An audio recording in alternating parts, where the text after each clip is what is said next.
La entrevista del Telematutino 11, gente importante a tratar temas importantes. Y hoy tenemos una personalidad que fue exitoso, fue un funcionario exitoso en el Seguro Nacional de Salud, lo fue en el Servicio Nacional de Salud, y poca gente sabe que él pudo quedarse 2 años más, como se quedaron algunos superintendentes, y él no, él entregó. Y ahora es candidato a diputado por la circunscripción número 1 por el Partido de la Liberación Dominicana. Yo digo que él es un lujo para la diputación. Bueno, gracias. Buenos días, Chanel, bienvenido al programa. Chanel además es economista. Sí, no es médico. No soy médico. Pero lo hizo muy bien en 2 áreas que normalmente a quien designan es a médico. A médico, así es. En SENASA, en el Servicio Nacional de Salud. Chanel, hubo un debate con el tema del anuncio del presidente de los medicamentos. Tú saliste al encuentro. En la gestión tuya en el gobierno del PLD se daban esos medicamentos. Sí, claro. ¿Cómo es? Antihipertensivo y diabético. Para personas con diabetes. A lo del el régimen subsidiado. Sí, claro. Subsidiado. Sí, eso, en verdad, Ramón, eso comenzó, y como yo la aclaré ahí, cuando la ley se promulgó en el año 2002, hubo un piloto, vamos a decir, que comenzó con el gobierno de Hipólito Mejía en Barahona y Bauruco. Fueron las dos primeras provincias. Y ahí comenzó tímidamente el programa, pero se hizo la lista de personas que tenían esas condiciones y para entregar los medicamentos. Luego en el 2004 se universalizó, a partir de 2004 y se hizo en todo el país. Y como yo he señalado en diferentes ocasiones, eso es un tema que a mí me sorprendió muchísimo que se diera como una primicia, porque todo el que trabaja en el sector salud sabe, conoce, que eso es una cuestión cotidiana en el sector salud, que las personas del régimen subsidiado, que no tienen, incluso personas que no están afiliadas al régimen subsidiado, que no tienen condiciones para comprar esos medicamentos, los servicios regionales de salud lo entregan incluso en su domicilio, si tienen discapacidad severa o tienen alguna condición que le impida trasladarse a la unidad de atención primaria, que es donde se entrega ahora mismo el medicamento, los medicamentos, esa persona los recibe mensualmente. Pero, y el hecho que fuera bajo la sombrilla o siguiendo los lineamientos de un programa internacional HART, ¿eso no lo hace más universal, que incluya más personas? Porque justamente hicimos el comentario en el programa, pero ese programa existe, ya se entregan esos medicamentos a menos que sea una novedad. HART es un programa también que se lanzó en el 2019.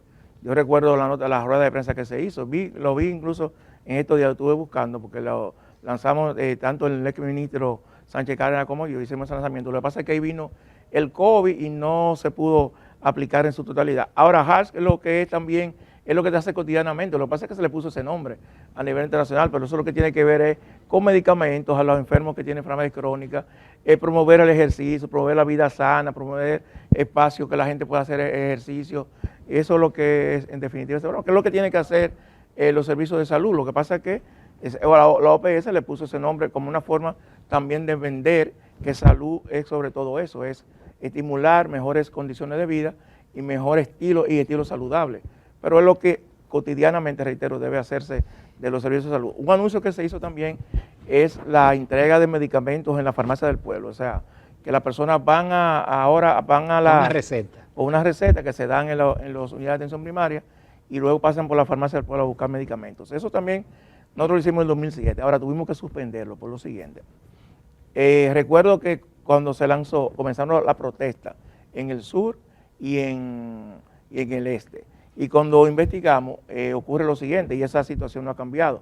Las farmacias del pueblo en la actualidad son 633 a nivel nacional. La unidad de atención primaria son 2000 y tanto.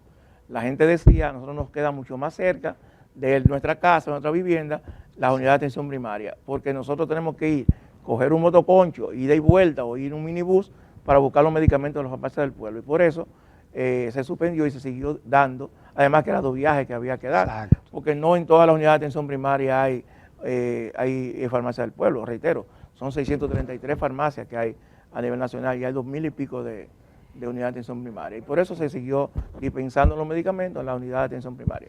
Chanel, la intención tuya de ser legislador, de hacer leyes, un poder que debería ser independiente, pero aquí no lo es, y con la experiencia que tienes en el área del sector salud, tus propuestas a los votantes irán en ese sentido. Claro.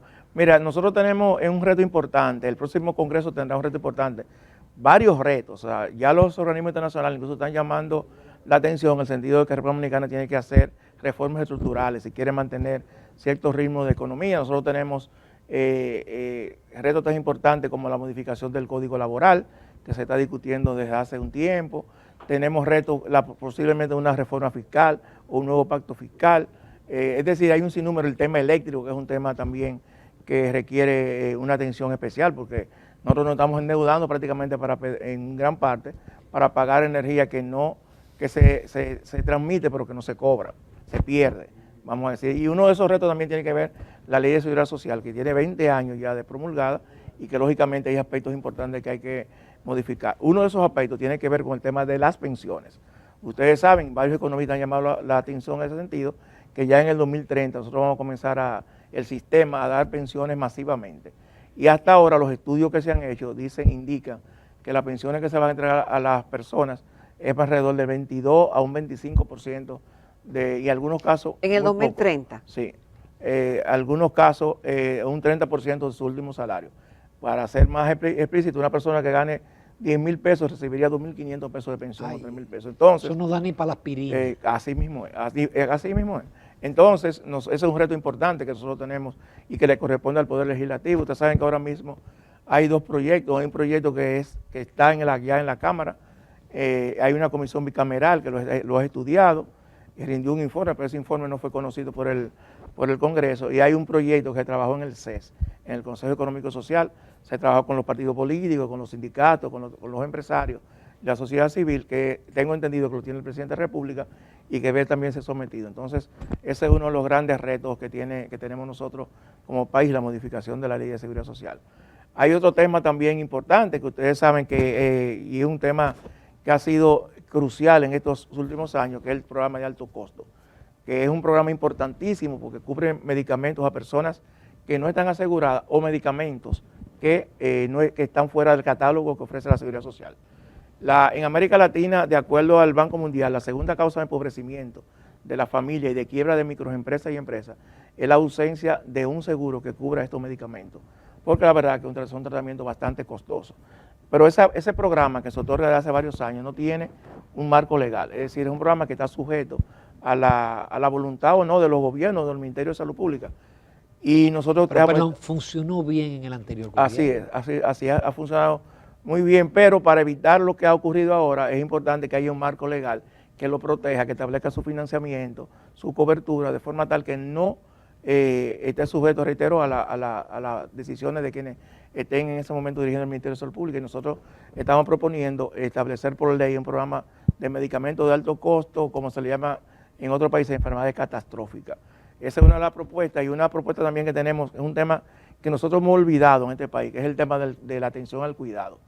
¿Atención? Al cuidado, es decir, y yo lo he contratado ahora caminando los barrios, lo que yo sabía, hay mucha gente que no se incorpora al mercado laboral porque tiene que quedarse en su casa cuidando a alguien que tiene una enfermedad grave. Sí, claro. O una discapacidad. O una discapacidad que le impide trabajar. En muchos países hay lo que se llama sistema de atención al cuidado. De hecho, este gobierno hizo un lanzamiento en ASOA hace algún tiempo, el año pasado, pero se quedó solamente en el lanzamiento. No, era un piloto en ASOA y no avanzó. Nosotros estamos proponiendo por ley crear un sistema que, como se le llama en muchos países, que cuide al cuidador. Quienes viven en Estados Unidos tienen familias que saben que muchas veces el Estado en Estados Unidos le cubre a las personas que se quedan cuidando ese familiar para que lo que sería el costo de una enfermedad se lo pague a esa persona, que es mucho más cercana, mucho más. Entonces, nosotros estamos proponiendo ese sistema, que aquí haya un cuidado del cuidador, vamos a decir, que esa persona sea protegida por los planes sociales del gobierno, que tenga una protección, de forma tal que esos ingresos que pierde por no incorporarse al seguro, al mercado laboral, lo pueda recuperar en cierto sentido. Es decir, tendría un ingreso. Claro, para cuidar a esa persona, exactamente, para cuidar a esa persona. Y es importante porque el 74% de quienes hacen el trabajo son mujeres. Es decir, de cada 100 casos que nosotros conocemos, 74 son mujeres que se dedican a eso. Y como he dicho, no se incorporan al mercado laboral, no tienen, y es un trabajo también agotador, porque muchas veces quienes hacen ese trabajo requieren un tema de salud mental, requieren apoyo financiero, es decir, hay un sinnúmero de elementos que son importantes. Es una propuesta también que nosotros tenemos de llevar al Congreso una ley que cree un sistema de cuidado, como se le llama comúnmente en América Latina. Ya casi nos vamos a una pausa, pero Chanel, Jacqueline y yo hemos hablado que ojalá el próximo Congreso no responda al Poder Ejecutivo. Porque no importa quién sea. No importa quién sea, porque el problema es que lo que es un sello comígrafo. Así es. Que aprueban las cosas, especialmente hasta sin leerlas. Ahora, bueno, ahora hay un problema con la ley que crea el sistema de inteligencia. Sí. Ahora sucede que prácticamente nadie lo leyó, porque ahora todo el mundo está protestando, ya fue promulgado. Y ahora ¿fue promulgado ya? Sí, fue promulgado y ahora nos damos cuenta que había un problema de que puede hasta vulnerar los derechos de la persona, que obliga al ciudadano o a la ciudadana a entregar información al DNI. Entonces, yo digo, bueno, ¿y dónde estaban en ese momento los legisladores? ¿Qué pasó? Que no, porque fue conocido creo que en vista pública y eso, y no hubo ninguna observación. Entonces ahora nos estamos dando cuenta que sí había algunos elementos que podrían vulnerar que pueden vulnerar los derechos fundamentales del ciudadano. Entonces, es por eso y reitero, el próximo Congreso va a tener retos importantísimos, de leyes incluso que tienen años ahí, como el Código Penal, como la Ley de Agua, o sea, hay un número de leyes, la ley que establece, que regula los conflictos de interés en el Estado, hay un sinnúmero de leyes que no se han conocido y que ya deben ser conocidos en el próximo Congreso. Con tu permiso y los amables televidentes, nos vamos a una breve pausa, tenemos todavía temas de interés con el licenciado Chanel Rosa Chupani.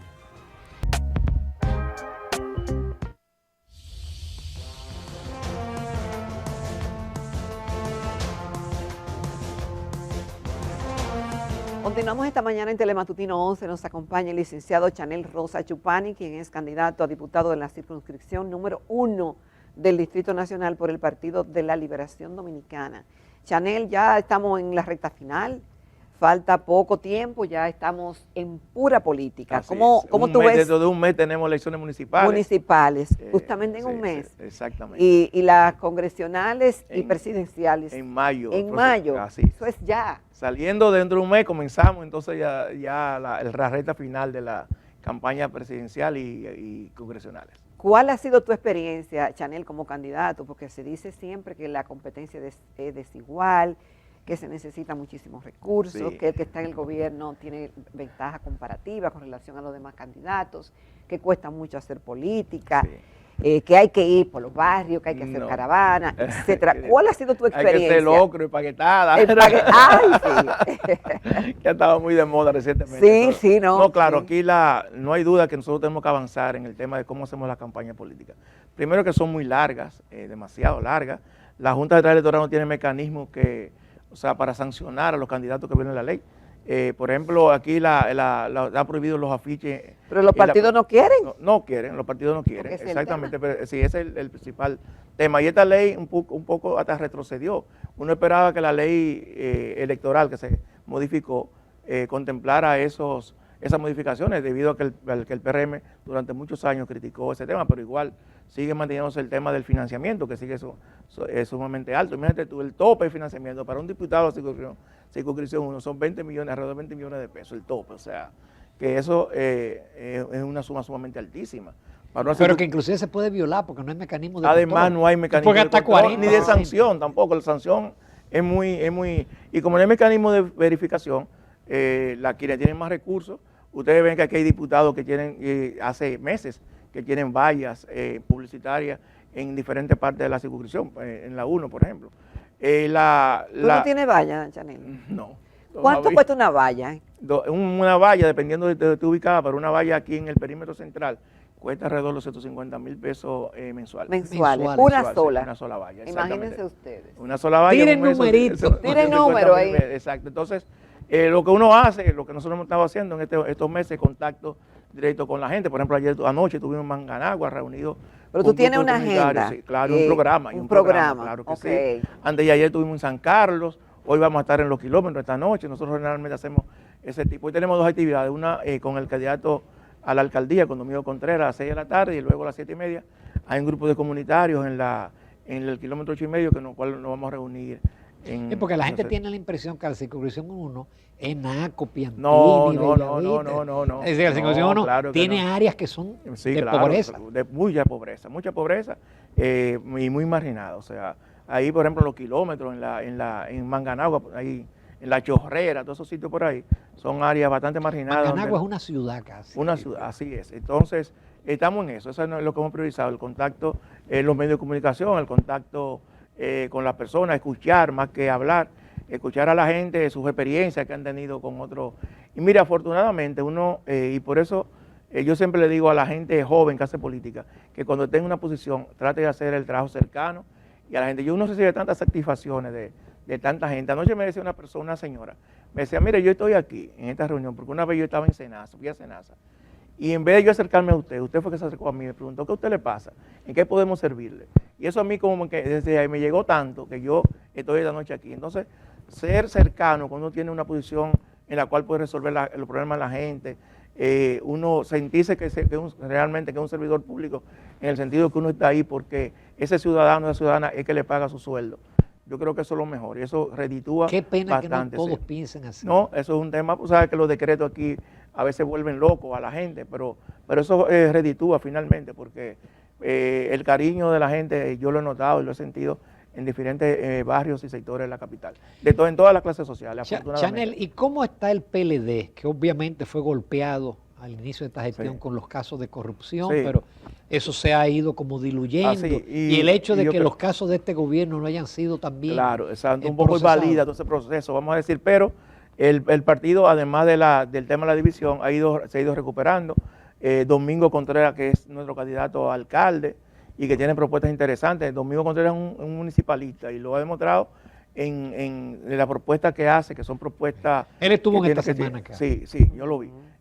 Ha hecho propuestas que tienen que ver básicamente con aspectos estructurales de la ciudad, como es el tema del drenaje, como es el tema de la arbolización, o sea, son aspectos importantes y Domingo está haciendo propuestas, no solamente haciendo la crítica como candidato, sino también haciendo propuestas importantes. Y eso yo creo que ya la campaña de Domingo comenzó hace un tiempo y ya se siente en los diferentes barrios. Yo, por ejemplo, le digo, vamos a tener una reunión esta noche con él. El Domingo tiene 2, 3 y 4 reuniones con diferentes sectores.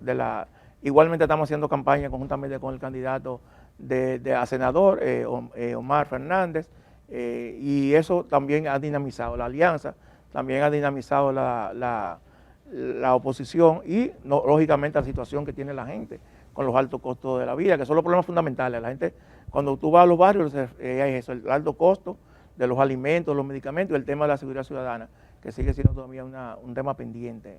Y, lógicamente, lo que hemos tenido con los aguaceros, o sea, eso ha sido terrible.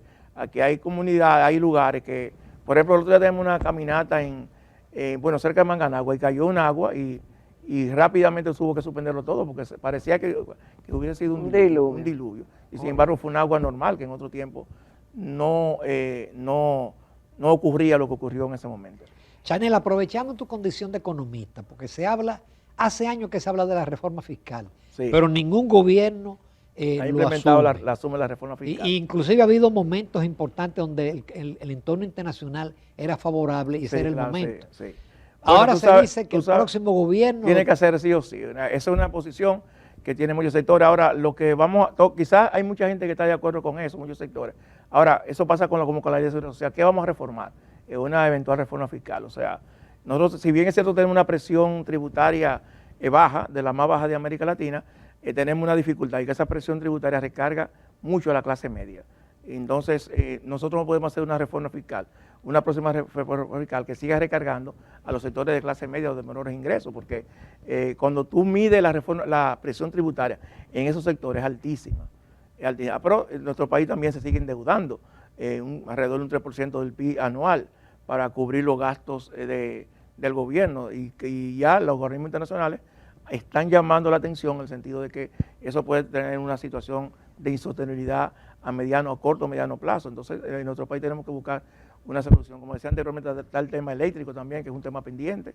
Las pérdidas del año pasado fueron enormes. El 40% de la energía que se sirvió se perdió en la transmisión. Eso significa la pérdida más alta que hemos tenido en más de una década. Ocurrió el año pasado en términos de energía, eso es financiado a través de recursos fiscales, entonces tenemos que buscarle una solución. Por eso que yo llamo la atención que el próximo Congreso nosotros nos cuidemos, porque siempre nosotros hablamos de que nos quejamos del Congreso. De hecho, en las evaluaciones que se hacen, el Congreso sale como una de las instituciones peor evaluadas. Pero ahora tenemos la decisión, tenemos la posibilidad de elegir personas que por lo menos lean y comprendan lo que se va a tratar en el Congreso, para que luego no nos sorprendamos. O sea, tenemos una oportunidad única ahora. Y el PLD, Chanel, Ramón insistía que bueno, que lo que pasó con el cambio de gobierno, como varios exfuncionarios fueron acusados de corrupción, la imagen del partido obviamente que se lesionó. Claro.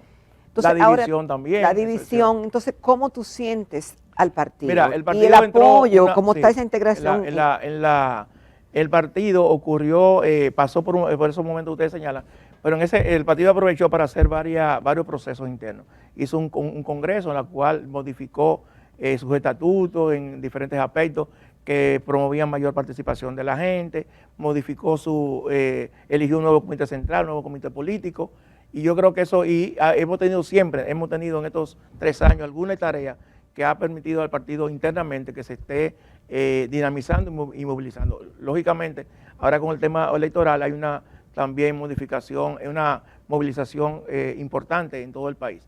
Y nosotros tenemos muy buenos candidatos, por ejemplo, señores, cuando ustedes escuchan que el PRM todos los días, sus dirigentes, llama la atención en el sentido de que cuidado si votan por candidatos de la oposición, lo que está llamando la atención en el sentido de que nosotros tenemos mejores candidatos que lo que presenta el PRM, incluso que son más potables para la oposición que el propio PRM. Por eso esas advertencias que se hacen frecuentemente, o sea, que se considera una traición que tú votes, que tú fracciones el voto, etcétera. Porque, por ejemplo, en Santiago nosotros tenemos el caso de Víctor Fadul, que es un joven que se ha preparado muy bien para el tema de la alcaldía. Usted escucha a Víctor tratando los problemas de Santiago, y es una persona que le luce con mucha experiencia, a pesar de que él tiene un tiempo como legislador, es la primera vez que aspira a esa posición. Y jugó un gran papel en el Consejo de la Magistratura. Así es. En San Juan de la Maguana, que tenemos a Lenny de la Rosa, en San Cristóbal a Nelson Guillén. Es decir, que en las grandes ciudades y en otros municipios tenemos candidatos que tienen una experiencia, que fueron en su momento alcaldes, que la gente los recuerda por el trabajo que realizaron, y que esperemos que puedan hacer un buen trabajo ahora dentro de un mes, como decíamos. Pero también la unidad claro que sí, claro, la alianza, claro que sí. Claro, la alianza, porque ha significado un reencuentro con la división que hubo. En cierto sentido ha significado un reencuentro de esa base PLDista. Y tenemos como reto este próximo 18 de febrero, es el primer gran reto que tiene el PLD y la oposición en sentido general. Bien. En eso yo sé que se va a intentar proyectar lo de febrero a mayo. Claro, a mayo, sí. Pero claro, podría haber 2 visiones. La cantidad de votos y la cantidad de alcaldes o de... Esa va a ser la discusión que se va a instalar aunque recuerden, en el 2020 hay que recordar también que si no hay una suspensión de las elecciones en el mes de febrero, usted recuerda la suspensión de las elecciones que se hicieron. Exacto. Eso varió totalmente. No, eso fue mortal para el PLD. Claro, eso varió totalmente porque el PLD tenía ganadas las elecciones en prácticamente la gran mayoría de los grandes municipios del país, pero la suspensión modificó eso, y eso lógicamente incidió en el mes de mayo, el elecciones de mayo. Marzo, ¿no? Bueno, en marzo y en mayo. Exacto. Chanel, pues te agradecemos mucho tu participación y te deseamos. Es más, tú vas a ganar. Muchas gracias. Sí, así esperamos. Insisto que tú eres un lujo de diputado. Muchas gracias. Y diputados como tú, es que necesitamos muchos diputados como tú. Muchísimas gracias. En la Cámara Baja. Bueno, éxito, Chanel. Gracias, muchas gracias. Nos vamos a comercial, amables televidentes. Retornamos a la recta final del Telematutino 11.